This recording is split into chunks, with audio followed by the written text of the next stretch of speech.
and welcome to Dialogue Options. This week we're going to be chatting about games that have made us cry.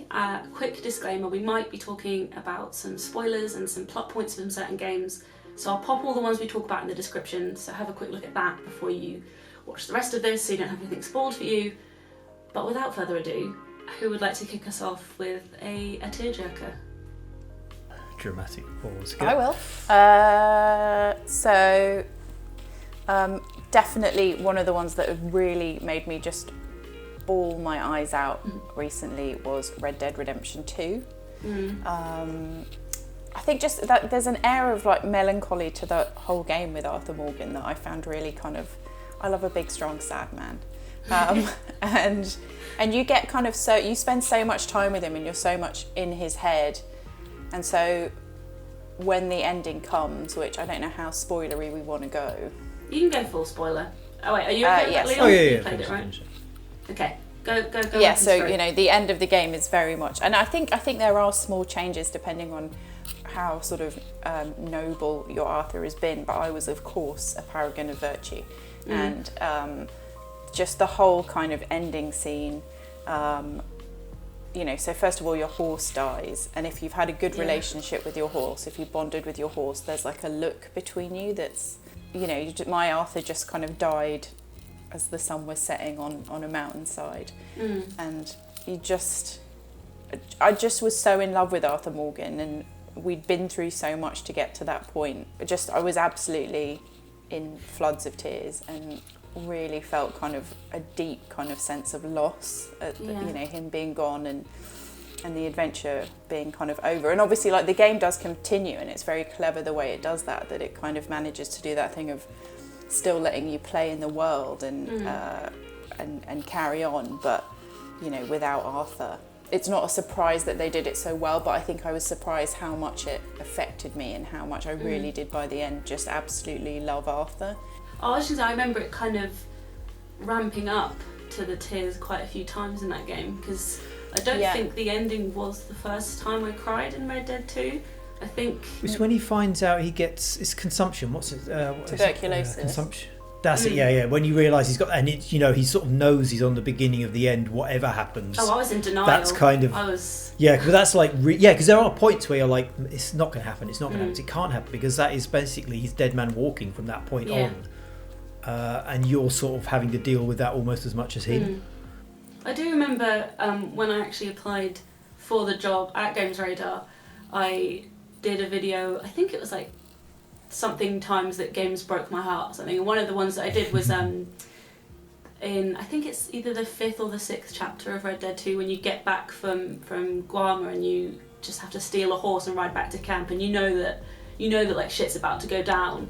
And I think they play a D'Angelo song, and then there's loads of little snippets of audio from different characters who you've met along the way, and it's like that got me good.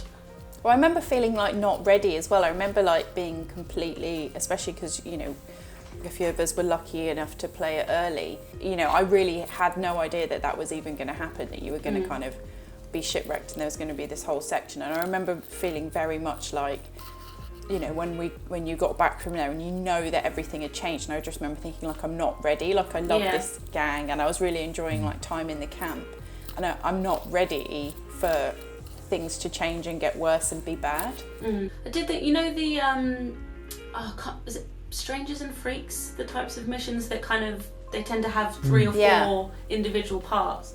I tried to wrap everything up when I had a feeling that I might not be playing as Arthur anymore at some point. There's one that I left, I think I left one part of it unfinished, and to go back and do that as someone else felt so wrong. I was like, no, this is supposed to be Arthur, and he's supposed to be here doing this. But I never felt as connected to John Marston as I did with Arthur, so I was a little bit resentful in general playing as him. Which is funny when you think about how the first game went, where, you know, that was a catastrophic thing at the end of that, when you knew it was coming and you had to basically just kick open the doors and walk into the gunfire. And then John Marston this time is almost annoying because you bonded so much with Arthur. Yeah, every time he's on the screen I'm like, shh, this isn't about you, this isn't your story. You've had your moment. Yeah, I want the next one to be all about Sadie Adler otherwise. Sadie was incredible character. Just It's funny as well playing it through. Sorry, Leon. It's funny as well playing it through a second time because you kind of forget how tragic her character started out and how actually for a long time in the camp she's just sort of traumatized and then gets angrier and angrier. So it's kind of funny to go back and start it again and just see her when she's, you know, completely broken. I ain't afraid of dying. But one of the games I played very recently, last year, time has no meaning anymore. Recently, there's a game called Arise, A Simple Story, which is like this little kind of slightly cartoony platformer about a man who dies, so it's off to a bad start already. But you basically kind of take him through the afterlife, and you kind of live through his kind of the key beats of his life from childhood through to old age. And the music's incredible. It's very beautiful and sort of endearing anyway. But the thing that makes it sort of really kind of impactful emotionally is that it turns all of these story beats into mechanics, so you're actually kind of physically playing the thing that happens. There's a time rewind mechanic, so you can nudge time backwards and forwards, and it might be you bring a lily pad back in time, jump on it and go over, but the way it uses that throughout is like really interesting kind of manifestation of what's going on. So there's a point at which where the girl he loves and eventually goes on to marry is separated. They're part of two tribes. It's kind of sort of prehistoric kind of thing, and they go in different directions, and the level you're sort of playing through when this happens is like his world literally falls apart. Like rocks are falling down, mountains are splitting, and you're using this time travel mechanic to bring two mountains back together so you can cross over. When you're a child, everything's too big, all the flowers tower over your head.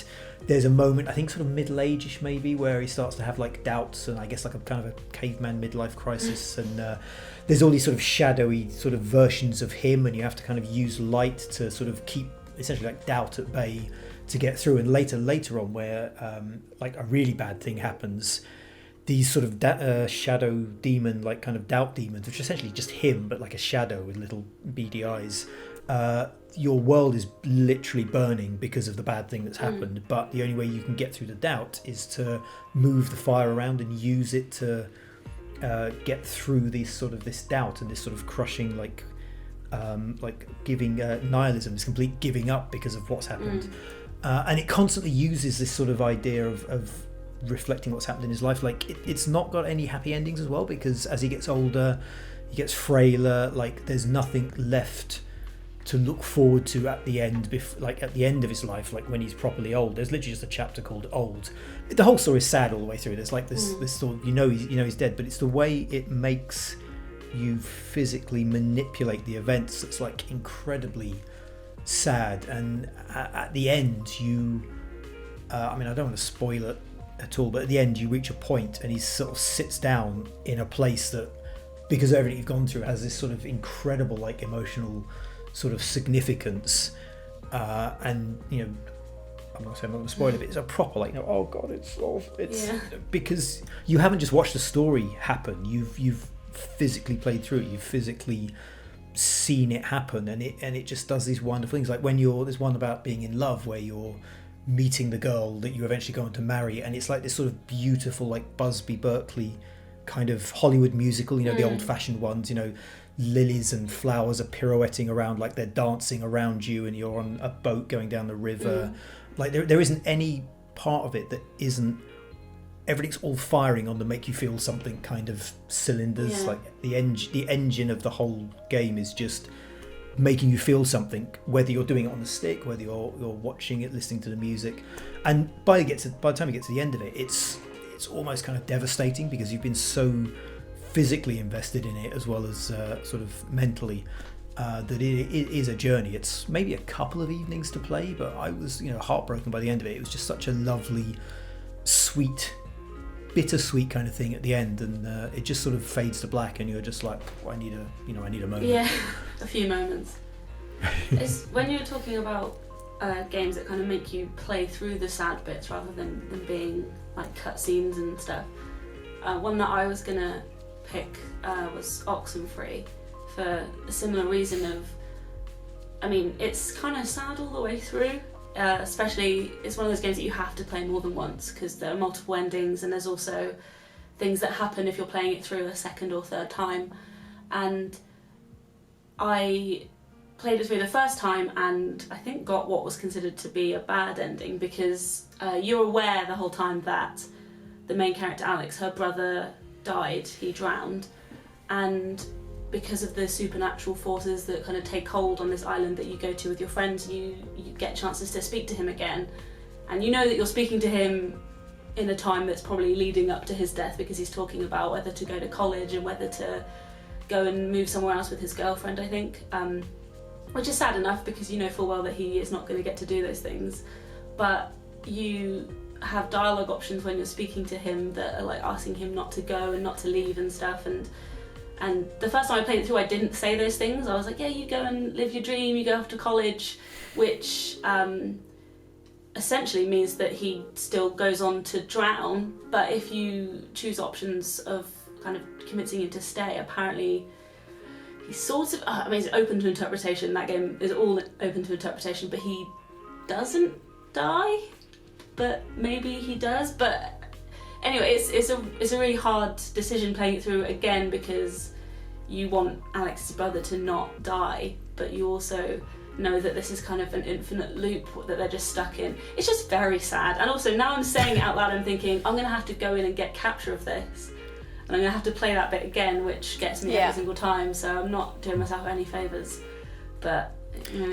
It's definitely sometimes it's interesting to go back and replay something that you had a strong emotional reaction to because you didn't know it was coming, and then you go back and play it again, knowing what's coming because you react at a different tempo, you notice different things, and suddenly different things have different kind of meanings and that is it. Especially because the first time you play it, I don't think when you have the option to tell him not to leave, you mean don't leave and go off to college or leave me, you know, in our parents' house on my own. Whereas if you're playing it through again, you think you're actually just saying don't go in the sense of, you know. I always think as well, sometimes I avoid, you know, if a game has made me feel really strongly, Oxenfree was one of them, and then Edith Finch was another one. I almost can't go back to them because it's such a kind of... I'm the same about like if particular songs have meant a lot to me at like a very hard time, like I almost can't go back to them because I'm keeping that emotion in like a little safe bubble. Yeah. And Edith Finch was like that, which was, I felt with Edith Finch, you know, you get that feeling when you're doing something and you suddenly want to cry, but it surprises you. Like I felt like that through Edith Finch, of like I couldn't really name why it was making me emotional, but I just knew I had that kind of physical sensation of wanting to cry. And then it was when it got to the end credits and people have put, it's all pictures of them as children. Yeah. And their families that and stuff. Yeah, that's what made me like, suddenly then the floodgates were open and that was a big old mess. And I couldn't even really tell you why that game is so affecting to me. It's again, it does the similar thing where it makes you kind of play the emotion to some extent. You've got the sort of the kind of cheesy stuff you play as a child star and it's all like a pulp horror comic kind of thing. Then you have, I want to say Michael, I can't think of his name, the guy that works in a cannery factory and escapes by playing games. It's making you do the really boring fish chopping, but then also kind of playing an RPG on the other stick, and then you're literally living his life of like boring job escapism, boring, and like it makes you inhabit that space in more than a kind of a passive observing kind of a way. Yeah.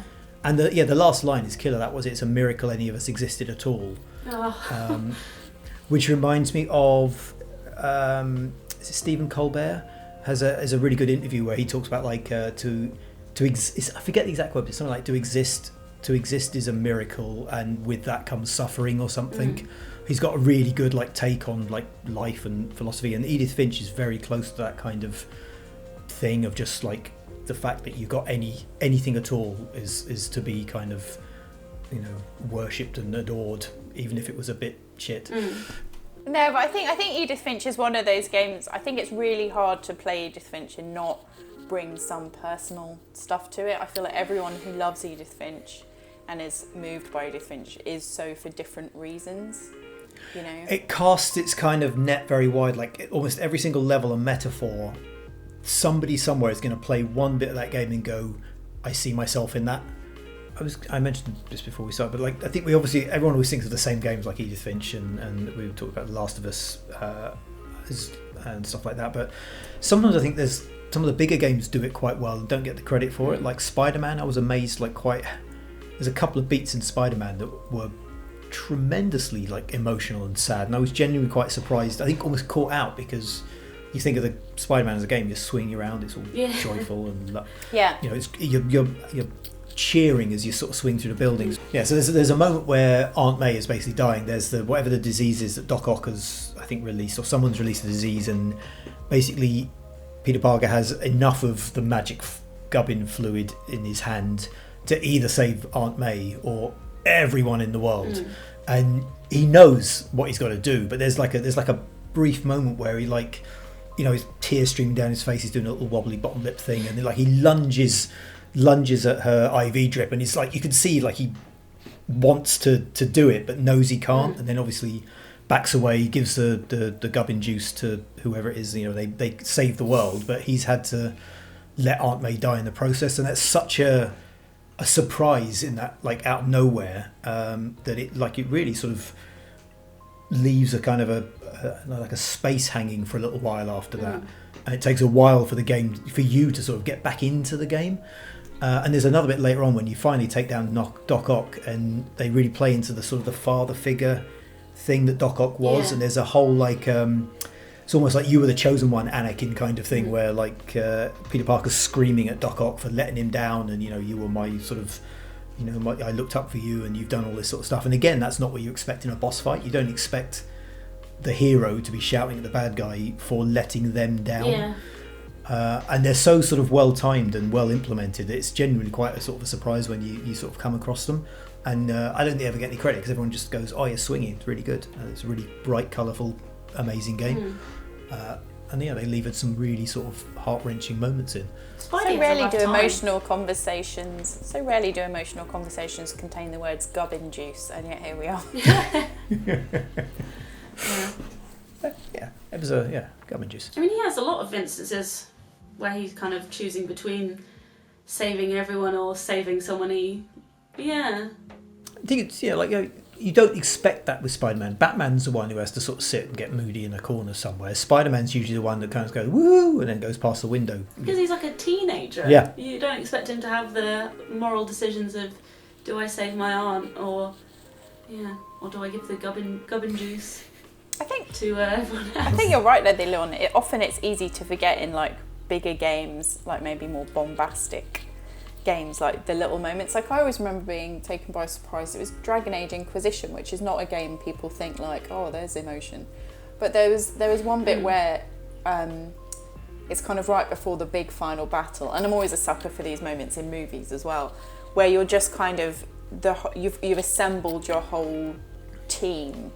These characters you've had relationships with over the course of the whole game, and there's just this kind of getting the band together moment before you're all going to go off and it's not clear like quite how it's going to go and stuff. And I remember really welling up at that. And there are, I think, some games, sometimes those little moments, the little kind of quiet moments that aren't sort of huge cutscenes or anything, they're just little moments that kind of give a nod to decisions you've made in the game or relationships you've built that can be really really special when you're sort of playing it through, but then it's easy for that to get lost in kind of the bigger story of the game.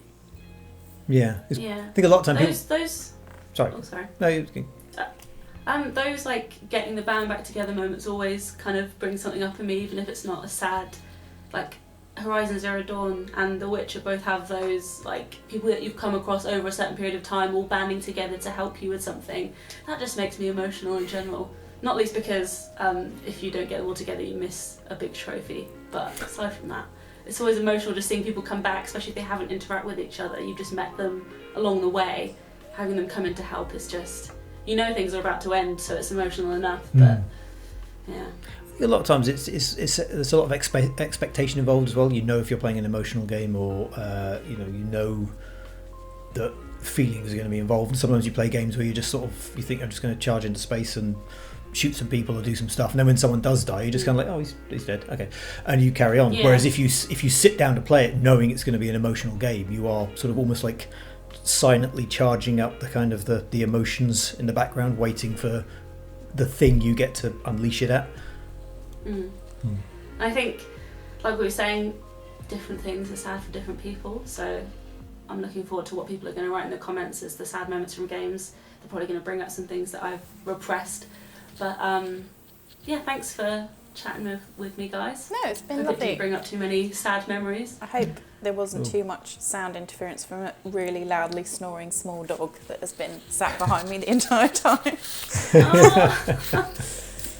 Oh, poor Batman.